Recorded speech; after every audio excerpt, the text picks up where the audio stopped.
au serment s'accorde avec une fidélité tout aussi essentielle, celle qui lie notre action au projet de transformation que nous avons porté devant le peuple. Ce projet fondé sur la justice, la souveraineté, la transparence, l'équité et la dignité humaine reste la boussole de nos choix. J'y demeure attaché avec la même constance dans l'esprit du Djoub, Djoubel, Djoubanti. L'année qui s'achève aura été pour notre pays un moment de vérité. Elle a mis au jour des déséquilibres profonds, révélé l'ampleur des défis accumulés et rappelé l'exigence de redresser l'État avec sérieux, méthode et transparence. Un travail approfondi a été mené à l'interne et avec nos partenaires afin d'établir un diagnostic partagé et de dessiner des solutions durables. Dans le même mouvement, des avancées concrètes ont été réalisées. La continuité de l'État a été assurée, les services publics renforcés et les secteurs les plus vulnérables accompagnés. La baisse progressive des prix des produits essentiels s'est traduite par un allègement réel du coût de la vie. Les mesures de réduction des prix de plusieurs produits essentiels ont représenté 342,5 milliards de francs CFA d'économies pour les ménages en 2025. Cet effort se poursuivra en 2026. Je tiens à cet égard à saluer l'engagement du Premier ministre Ousmane Sonko et de l'ensemble du gouvernement. L'amélioration progressive de l'environnement des affaires, l'intensification de notre diplomatie économique et la tenue du Forum Invest in Sénégal ont renforcé la crédibilité du pays et consolidé son positionnement comme une destination d'investissement fiable et attractive. Mes chers compatriotes, la décision politique de porter le registre national unique à 1 million de ménages a rendu l'action sociale plus juste et plus efficace en orientant les appuis vers celles et ceux qui en ont réellement besoin. Cette exigence d'équité s'est prolongée par un soutien accru à l'autonomisation économique des femmes et des jeunes, avec l'émergence de 1060 coopératives productives solidaires. Dans le domaine de la santé, le gouvernement a constamment cherché à améliorer le quotidien des familles. Des structures de proximité ont été ouvertes ou réhabilitées, les plateaux techniques renforcés, le SAMU rapproché des terroirs et des maternités mises à niveau. Cet effort s'est traduit en 2025 par l'ouverture de 34 postes de santé et le déploiement de 76 ambulances médicalisées. Ce nombre sera porté à 112 ambulances médicalisées en 2026. L'année 2025 a également marqué des progrès décisifs dans le champ productif, notamment grâce à la mise à disposition d'équipements appropriés et d'intrants suffisants aux acteurs agricoles. Dans les campagnes, la production céréalière a dépassé 2 500 000 tonnes, tandis que la filière arachidière a retrouvé une dynamique porteuse. L'industrie a connu un tournant avec la relance de la Sonacos, après 2 années d'arrêt, recréant plus de 2300 emplois directs. Cet effort se poursuivra en 2026 grâce à une dotation de 25 milliards destinée au renouvellement de l'outil de production. À l'échelle nationale, plus de 8000 petites et moyennes entreprises ont été accompagnées, permettant de consolider ou de créer près de 130 000 emplois directs et indirects. Mes chers compatriotes, préparer l'avenir signifie aussi investir dans la jeunesse et dans le savoir. 2401 salles de classe ont été livrées, accompagnées de 1389 blocs administratifs, 1112 blocs d'hygiène et 92 km de clôture sécurisés. 2000 enseignants ont été recrutés dans les zones prioritaires et plus de 500 enseignants-chercheurs vont rejoindre les universités, les instituts supérieurs d'enseignement professionnel et les écoles supérieures. 8 nouveaux ISEP vont renforcer l'accès à une formation professionnelle supérieure de qualité, tandis que les réformes des curricula, l'intégration des DARA dans l'éducation nationale, la réorientation vers les sciences, les technologies et les formations professionnelles et numériques vont accompagner cette transformation. Enfin, les infrastructures ont continué de transformer la vie quotidienne. Près de 280 km de routes ont été livrés. Plus de 100 km de pistes rurales ont reconnecté 86 localités. Et l'accès à l'eau potable comme à l'électricité s'est élargi, avec 831 799 concitoyens qui ont eu pour la première fois accès à l'électricité. Ces résultats, parmi d'autres, rapprochent les familles, soutiennent l'activité économique et redonnent souffle à des zones longtemps enclavées. Mes chers compatriotes, l'année 2025 a été celle de la rigueur et de la résilience, ainsi que celle de la consolidation de la transparence et de la vérité dans notre démarche.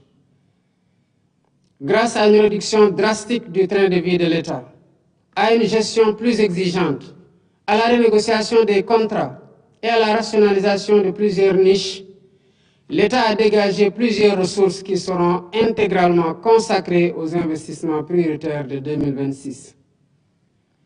L'année qui s'ouvre sera ainsi celle de la relance effective de l'investissement public.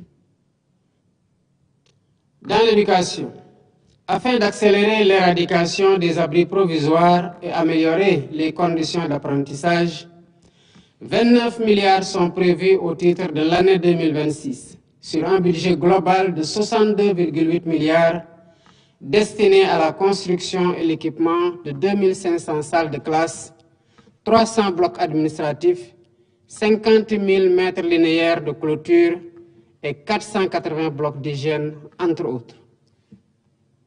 L'enseignement supérieur et la formation professionnelle et technique ne seront pas en reste, avec un budget prévisionnel de 31 milliards pour la construction, la réhabilitation et l'équipement des bâtiments dans les universités notamment.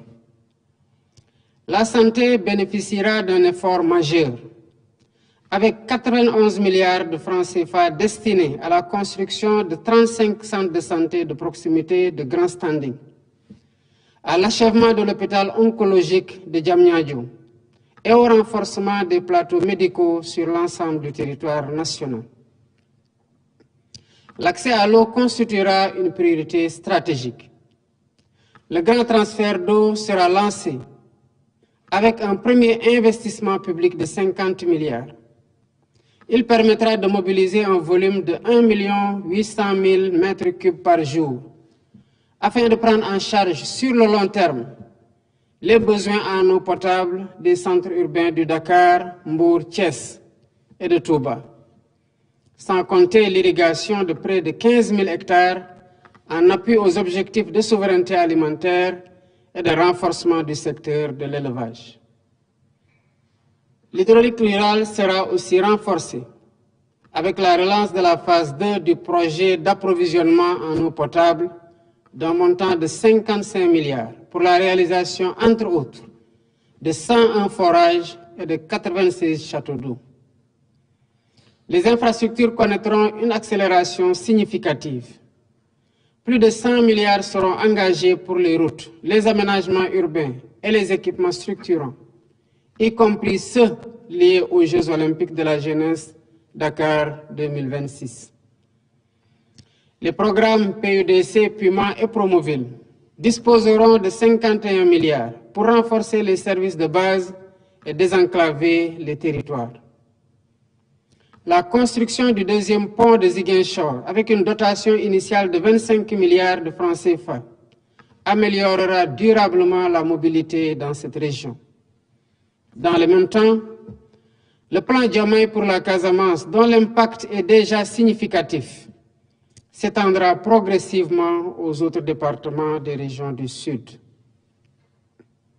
Le monde rural bénéficiera d'investissements ciblés, avec 18 milliards dédiés aux coopératives agricoles communautaires et aux premières fermes intégrées ainsi que plus de 91 milliards pour les agropoles du Sud et du Centre, afin de renforcer la production, la transformation locale et l'emploi. Dans le domaine de l'énergie, l'année 2026 marquera une accélération décisive avec le raccordement prévu de 3637 localités supplémentaires, représentant 113 654 ménages et environ 1 235 755 personnes.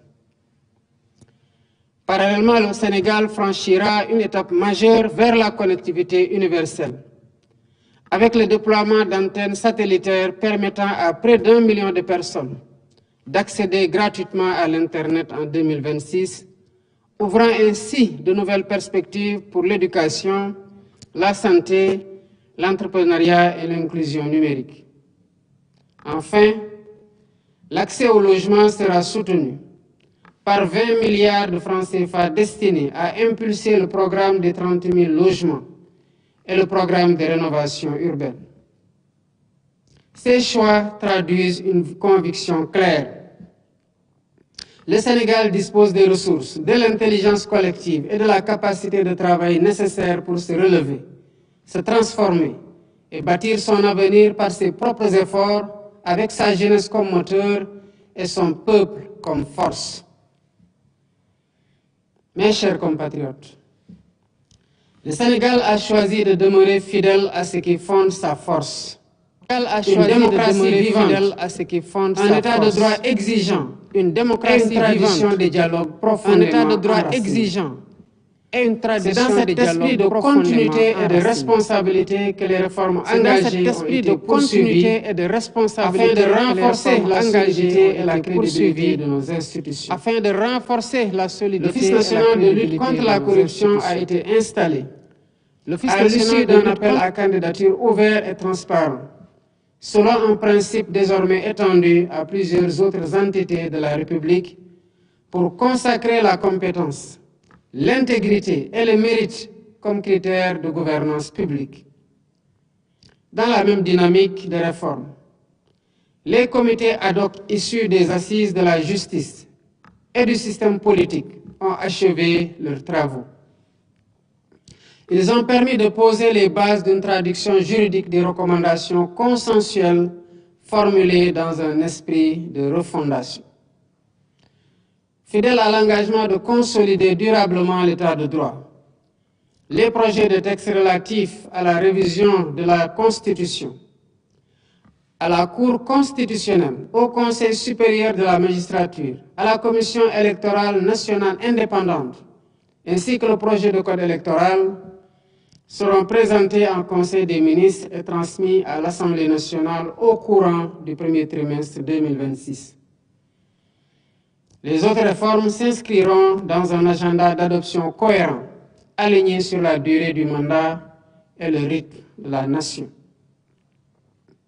Mes chers compatriotes, sur la scène africaine et internationale, le Sénégal a poursuivi son œuvre de paix, de solidarité et de coopération. Il a renforcé ses alliances sur le continent, consolidé sa contribution à la prévention des risques sécuritaires et porté une voix claire en faveur d'un multilatéralisme inclusif et plus efficace au service de l'humanité.